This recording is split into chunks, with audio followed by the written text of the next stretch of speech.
Support comes from the Missouri Forest Products Association, saluting Earth Day on April 22nd with an ongoing commitment to help offset carbon emissions with sustainable harvesting of Missouri forests. Details at choosewood.com. From St. Louis Public Radio. This is St. Louis on the Air. A man could go out and have sex with several different women and come in and donate, and that's not a deferral. If you have a monogamous relationship, that's the lowest risk of those three categories. I've been able to openly serve in the military as gay since 2011, but we're still restricted from giving blood. Could you please let me know what the FDA was concerned about when it imposed this rule?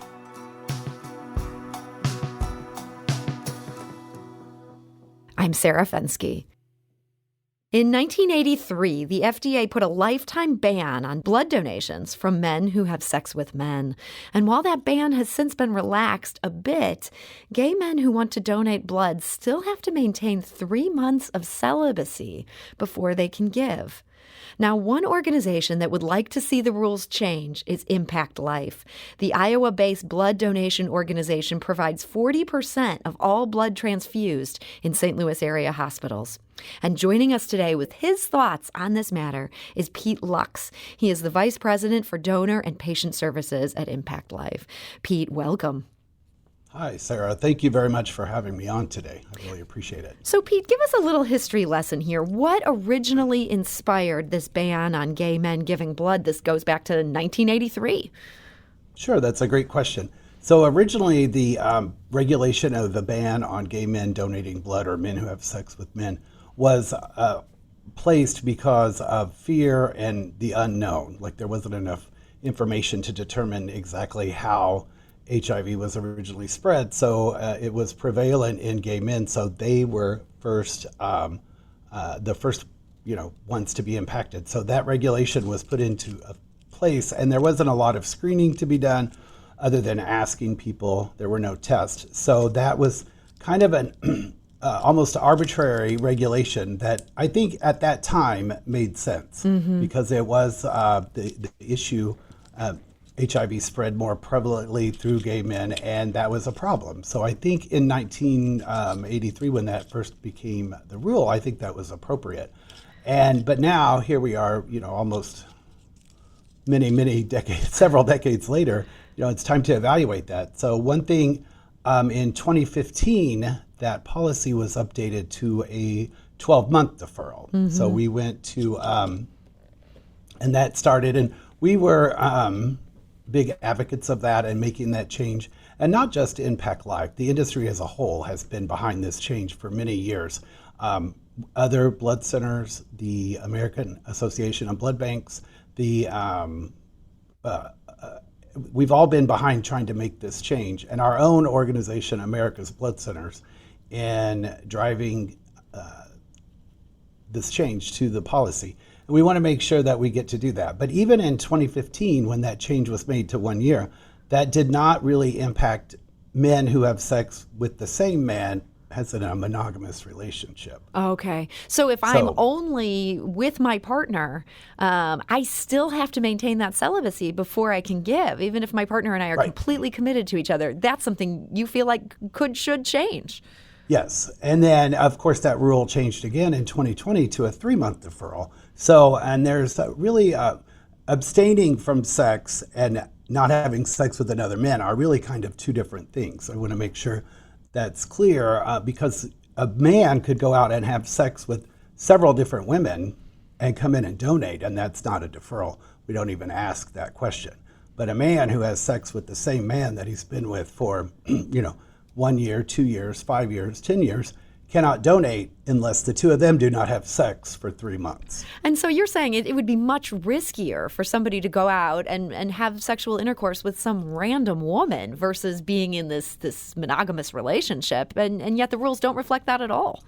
Yeah, that is a big risk for anyone, whether you have sex with opposite sex or same sex. Just a random person can be risky as well. So really what the criteria, I think what we could do is measure that person's individual risk, like evaluate how risky has their activity been, not what kind of, or not how they identify sexually, but what is the activity and how risky has it been. So we could continue to ask, in the past 3 months, have you had sex with another man? And then maybe we find out, is it a monogamous relationship? Is it a casual, sexual encounter? Do you have multiple sexual partners? And then evaluate which of those is risky. Of course, the two of the three are, but if you have a monogamous relationship, that's the lowest risk of those three categories. So I think that's one possibility that we could do to evaluate individual risk, or we could do that with everyone as well. So start I'm not asking sure which everybody path- about what Yeah. risky sexual behavior they might have, whether or not that's same sex. Yeah, and I'm not sure what path will be taken, but evaluating an individual's risk is the path that we should take, but I don't know exactly how those will be done. So as we're talking today to Pete Lux, the Vice President for Donor and Patient Services at Impact Life, we're curious to hear from you. Has the FDA's rules barred you from donating? Do you think these rules should change? Call us at 314-382-8255. That's 382-TALK. You can also send us a tweet at STL on air. Pete, you talked about how these rules shifted in 2015 and then shifted again. Do you know if there was any new science that they were using to make these shifts? If they looked at some new research and said, okay, this is why we think 3 months is okay. What drove that? I'm not sure exactly how they made that decision. That's from the FDA, but there were evaluations of transmission of HIV within blood donations and determining that that we didn't need a 12-month or an indefinite deferral. Also, the testing has improved so much since 1983. I mean, right now, the testing that we do, you could be exposed to HIV and test positive within days after that exposure. So that's really what can drive this change to having and bringing down that length of deferral and having it go from indefinite to 12 months to 3 months. And that's true of anyone who gets screened as a blood donor, not just gay men or men who have sex with men. So I want to make sure that people understand that testing can help with driving that change. And then in 2020, I think that was at the pandemic, and we were really having problems with collecting blood and having enough blood. So that wasn't the only change that was made by the FDA at that time. They reduced travel to a malaria area was one time, 1 year deferral, and it went to 3 months. And there were a couple of others that went from 1 year to 3 months, all having to do with either testing or being able to show symptoms. Much more quickly than 1 year. Yeah. I mean, it seems like the situation has truly evolved. And as you say, the prevalence of people being able to get tests, that makes such a difference. Well, let's go to the phone lines. Joan is calling from St. Louis. Joan, hi, you're on St. Louis on the air. Thank you. Could you please let me know what the FDA was concerned about when it imposed this rule? What medical concern there was? I assume it's AIDS, but you're not exactly explaining why this rule was actually instituted.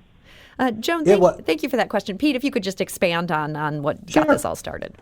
Right. So in the early 80s, when AIDS was really first starting to spread, there was no testing or no screening tests. So it was the HIV pandemic or endemic that drove this change originally, that the FDA said, we don't know exactly what to do. And so they made this huge ban, a blanket ban on an entire group of people, because we didn't have, at that time in the early 80s, we didn't have the testing and the equipment that we did now. And then to change that, it took time, of course, and then better technology, better testing. And then it's really hard to say, okay, we have this high level ban of a blanket of just a big group of people. And then what evidence do we have to show that reducing the deferral would not bring about more risk to the blood recipient? So we have to gather that data. Even though they made that change originally, really without much data, to change that original deferral, we have to have data to do that. And there is a study, it's called Advance, that men who have sex with men can enroll in. It's being performed by the Red Cross, Vitalant and One Blood, and they're three very big blood collection organizations.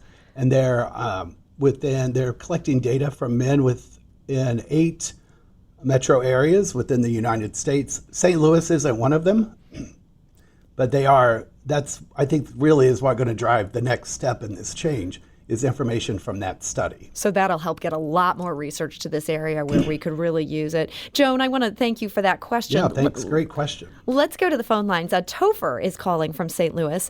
Topher, hi, you're on St. Louis on the air. I understand this has affected you.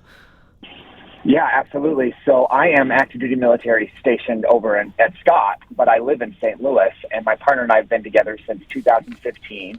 I've been able to openly serve in the military as gay since 2011, but we're still restricted from giving blood, and I feel like there's a disconnect between being trusted to protect my country and being trusted to provide a life-saving resource. And Topher, is that a frustration? You would like to give blood?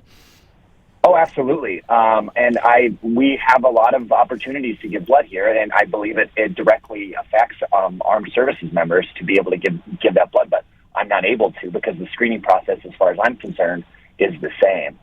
Well, Topher, I appreciate hearing about that experience, and I thank you for your service. I just have one last question for you. What our guest, Pete, here is describing would be a much more invasive series of questions. Do you think you'd be comfortable answering those if you had to sit there and talk to the blood donation specialist and maybe get down into more of the nitty-gritty, if that would allow you to donate? Absolutely. I feel that being able to give blood is a life-saving resource, and I would do an on-the-spot HIV check if it was necessary to be able to give that resource. Wow. Well, thanks, Topher. That's great to hear that. And Pete, there's clearly, there's interest here in people who want to give and are being told that they wouldn't. Do we have any sense of how much this could increase the blood supply if we change some of these rules?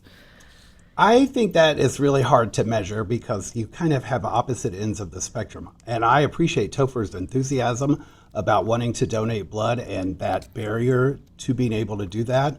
I know lots of people, myself included, that can't donate blood, and it's very frustrating. And but we don't know exactly what percentage of gay men would all of a sudden step up and say, "Oh, I'm going to donate now," because this has angered a lot of people. And I've had this conversation over the past 30 years of being in the industry with multiple people, lots of friends, and just trying to explain, like I am today with, on your radio station, the rules, the history behind it, why it's taking so long to change it. And I can usually, that explanation I think usually does help them to understand a little better why it is like it is. But Topher makes a great point. We trust him as a gay man to serve our country, but not to come in and donate a unit of blood. And I completely agree. And Pete, you mentioned this affects you personally. I know some people are angry about this. Do you find yourself sometimes getting angry? You're working in this industry. So yes, I don't know that I get angry about it because I know so much more about it than someone who doesn't work in the industry. And I've been doing it a long time. But it really, over the past, 18, 19, 20 months, I've really been having this conversation with several different people within the industry, outside of the industry, like today with you. And I've really taken a stand and said, we need to change this, more so than I did, the first 25 years I was in the industry. Yeah. So I'm excited to be on this show with you today and to be able to express the frustration personally that we feel because of this rule. Yeah, it's great to hear you share about that advocacy. In our final minute here, if somebody is hearing about this, I imagine most people don't have a direct hotline to the FDA. What would you recommend as the most effective way they could weigh in on this? They could reach out to their congressman or their representative. They can call us, and they could email me, and I can let me look into it and I can send that to you, or you can provide my email address. Yeah, for people who are interested in doing that, it sounds like you're happy to get them more information. We can put you in touch with these people if they want to reach out. Sure. Okay. That'd be great. Well, Pete Lux, it has been great to talk to you about this, and I appreciate you sharing your perspective and just about this history. So thank you for joining us today. Yeah, thank you so much. I really appreciate your time.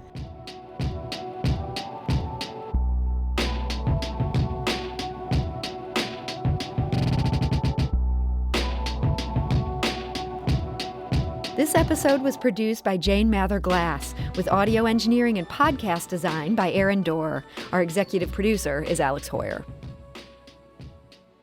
St. Louis on the Air is a production of St. Louis Public Radio.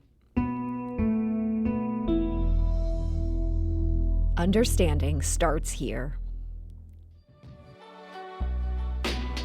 Do you find yourself regularly listening to episodes of St. Louis on the Air? Suggest us to a friend you think might enjoy our conversations. And leave us a review and rating on Apple Podcasts on the App Store. It's the simplest way to help people discover our show. Thanks. St. Louis Public Radio is a member-supported service of the University of Missouri, St. Louis.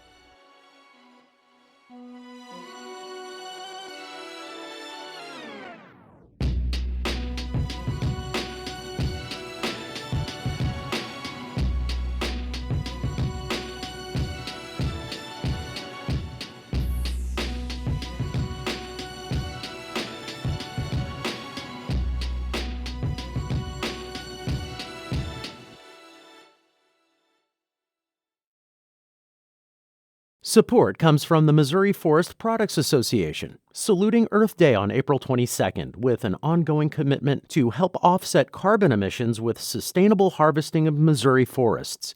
Details at choosewood.com.